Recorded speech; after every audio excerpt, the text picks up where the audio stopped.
અબ્રિવિએશન.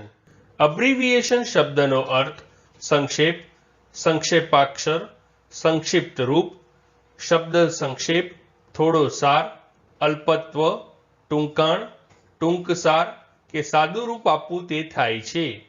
અબ્રિવિએશન શબ્દને આપણે વાક્યમાં પ્રયોગ કરીને સમજીએ. CEPT is an abbreviation four September. અર્થાત સેપ્ટ એ સપ્ટેમ્બરનું સંક્ષિપ્ત રૂપ છે. એક બીજું ઉદાહરણ જોઈએ. BBC is an abbreviation for British Broadcasting Corporation. અર્થાત બીબીસી એ બ્રિટિશ બ્રોડકાસ્ટિંગ કોર્પોરેશનનું સંક્ષિપ્ત નામ છે. ફ્રેન્ડ્સ, વધુ માહિતી માટે અમારી વેબસાઇટ meaningingujarati.com ની મુલાકાત જરૂરથી લેજો અને ચેનલ પર બીજી વિડીયો છે જે તમે જોઈ શકો છો અને ચેનલને લાઇક, શેર, સબસ્ક્રાઇબ અને કોમેન્ટ કરવાનું ભૂલશો નહીં. Thank you.